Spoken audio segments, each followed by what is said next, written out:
Welcome, lovely Aquarius. Thanks for joining me. This is your reading for this week leading up to the full moon in lovely Libra. Balancer of the scales.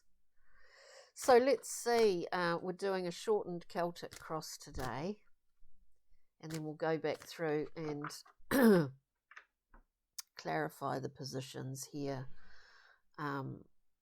And pull a Journey Map card and a Brian Froud fairy card at the end as well. So let's just see what's happening for lovely Aquarians out there. This week we'll get the central point and the basis, talk about that a little bit, and then continue through central point and basis for beautiful Aquarius. What's happening? All right, one card. Just two more cards, please. I do like to let them jump. Lovely Aquarius. Lovely Aquarius. Two more cards, please. Suddenly everything's gone really quiet.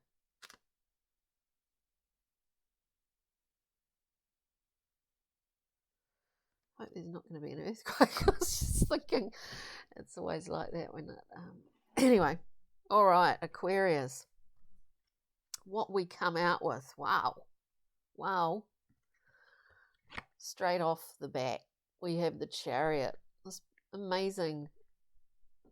Talking of balance, you know, the Chariot's moving quite quickly, creating along the way, covering a lot of ground, making things happen, obviously, and has been able to do this. There's a real flow in this card, has been able to do it, because there's a complete balance between these figures here that are pulling his chariot. They're not harnessed, but it's through the Chariot's the understanding of his own conscious and unconscious mind, the understanding of dualities that he's able to move forward, and it is quite fast. Whether it's been at some past time, because time placements within this reading can be moving around a little bit as well. We have the Chariot, which is a wonderful, strong card, crossed by the Prince of Swords. Now, the Prince of Swords, when you see this character, he's getting pulled around left, right, and centre. He does not have a direct goal, really, I guess. You know, maybe this is something that you've been struggling with, is having a specific goal. With the Prince of Swords, they are actually these little thought forms, you know, that can shape the reality that is around us, or how we see our reality. These little described as fairies in the Thoth deck. The Prince of Swords, liken it to an adolescent trying to figure out which way they want to direct themselves at that time, or for the next 5 years, kind of thing. It's interesting. So let's have a look at the basis of this. Interesting. These all come out face down largely, usually, not always. And all these cards were face down, with the basis of this situation where we have the Chariot crossed by the Prince of Swords. A sort of,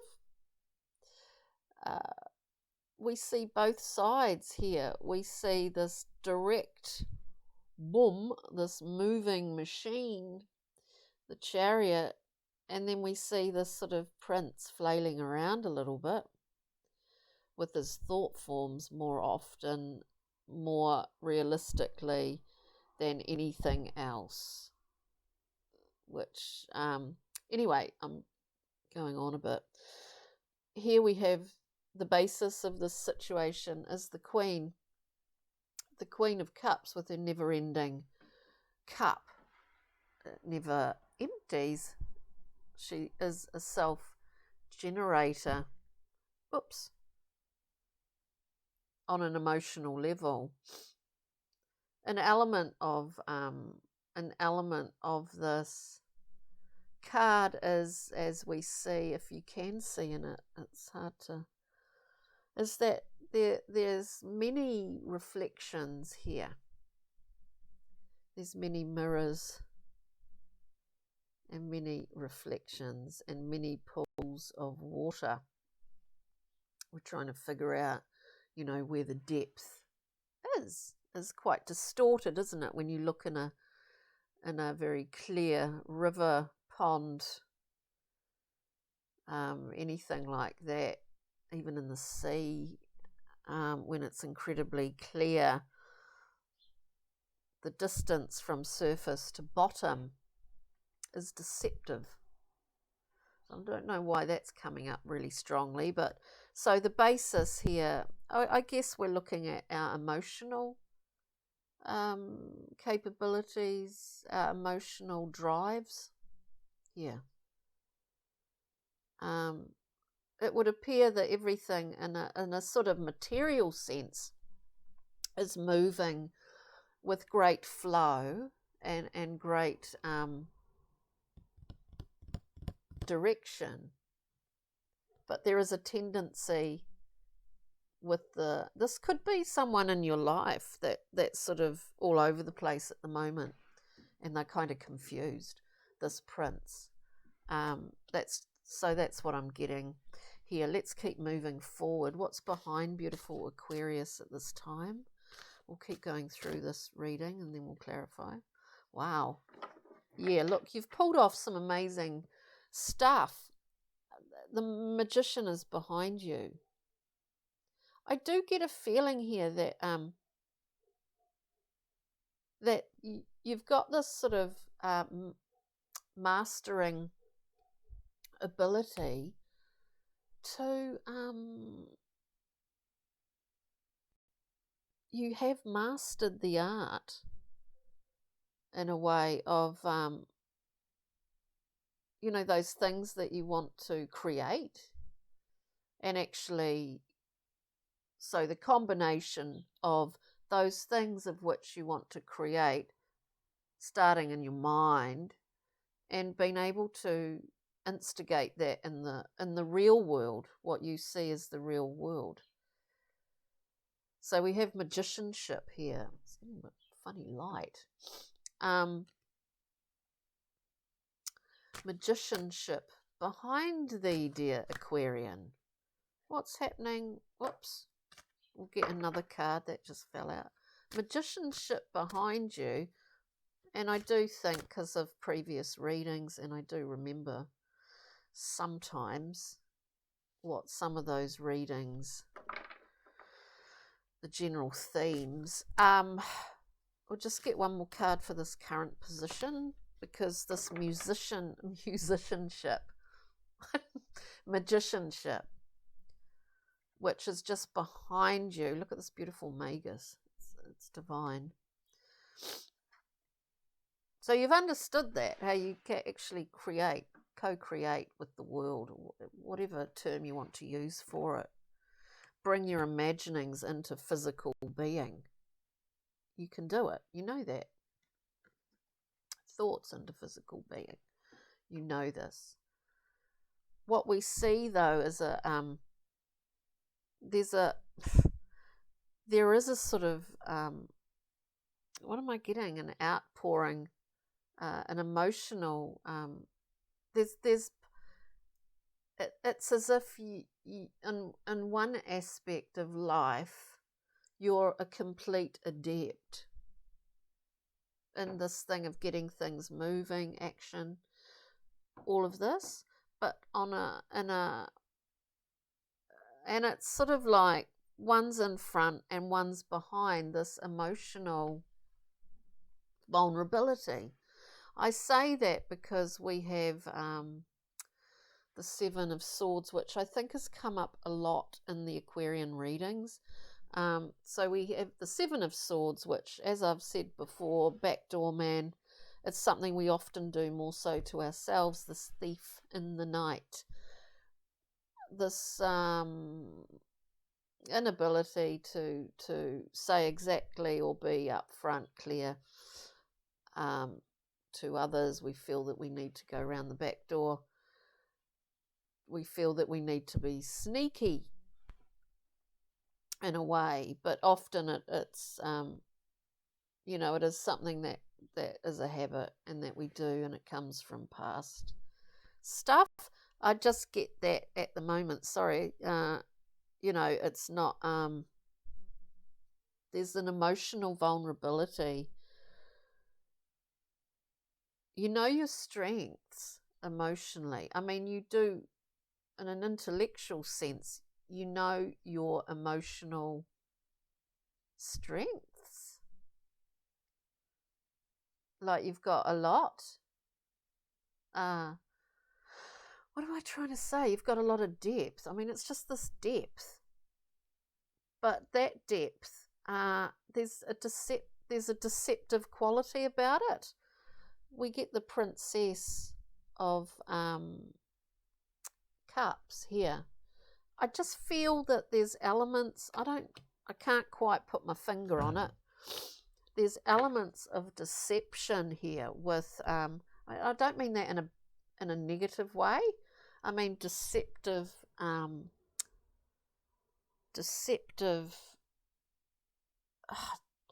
spatial deception, something like that. Anyway, let's keep going. I'm just sort of spatial deception. Can we get moving forward for beautiful Aquarius, please? Moving forward. Let's keep moving forward.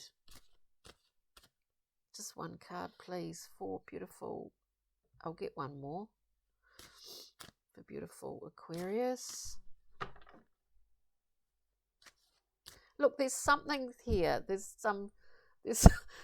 just something about realizing that, about some realization. This could be quite specific for someone out there in the world. Who would know? The first card is why I'm getting another card. So moving forward, we get the five, the Five of Cups. So yeah, we understand moving on from something. We understand loss, melancholy, that kind of thing. Disappointment. Yeah, we understand. Like with any gain, there's usually loss. There's usually some sort of sacrifice, or you know what I mean? There usually is. I mean, it just one goes with the other. We'll just get one more card and then we'll come back through and clarify here for beautiful. Something's coming out from left field. Something's coming in from left field, and it will be, I do believe, something's coming. That's what I'm getting. Something unusual, some new information. The Hierophant in the Thoth deck. The Hierophant is about spiritual information, esoteric teachings, but it can be about downloads, personal, individual downloads for you.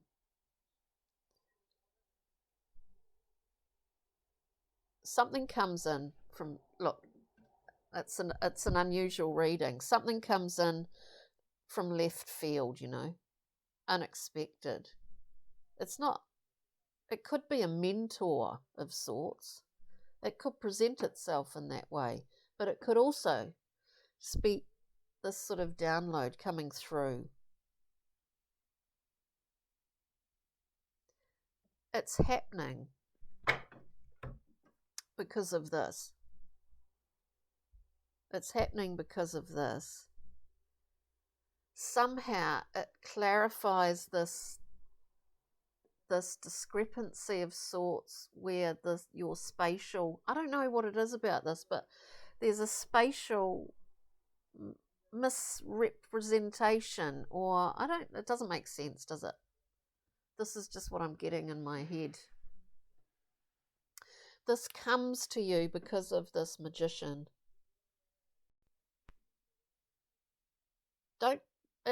I do get the thing, don't pretend to be something that you're not. This is about emotional stuff, though. I think this is really, it's about emotional. You don't need to pretend to be something that you're not wholeheartedly feel that you are. This is just what I'm getting, Aquarius. It's kind of weird. Anyway, let's go through.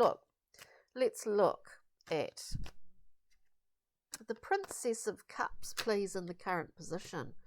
Right. This is the strength of the imagination as well. We get the Queen of Wands, passionate, has overcome many hurdles, creative, fiery, very much wanting to express in a very forceful manner, and self-interested also. So the Princess of Cups, well, you know, wow. What about the Seven of Swords, please? It's unusual reading. We look at this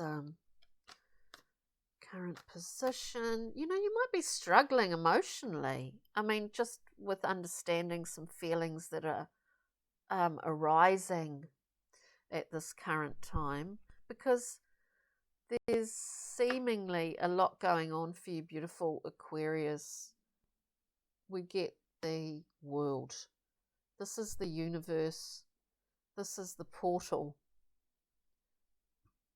excuse me, at this current time into a whole new period for you. And this is a new cycle. This is a new period of time. A new part of your life, a new beginning. A new beginning, dear Aquarius.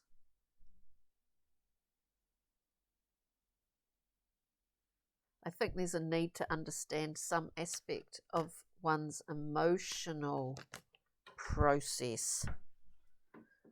Because, and I say this, Aquarius, excuse me, we get the Prince of Swords popping out just when I'm thinking about that, your emotional process. You understand power dynamics. You understand how to make it work in the world here.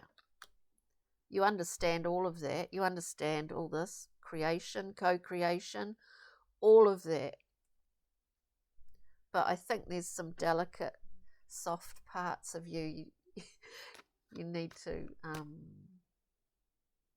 protect a little bit here. But this new information is coming through with the Hierophant. Let's see, the Hierophant, yeah, this is pretty, this is quite an unusual reading. And even I am slightly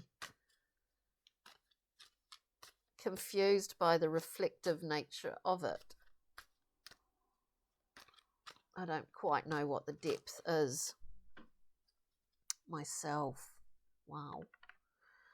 It's about integration, we know this. All right, so we get the Lovers, and it could be about a new connection, an intense emotional connection, an intimate relationship coming through, moving forward. This is in the position of moving forward. It can also be about a synthesis, integration of aspects of yourself. You know, you're not only entering, I do think, a new cycle here. It's a whole new decade. It's a whole new period for you. you're not only entering that, oh God, where's it gone now? But in the process, you know, you really are balancing. Like, this is about balance too. You're really balancing the or synthesizing the dualities within yourself. This is the Lovers. This really is what it's about. And it's quite interesting.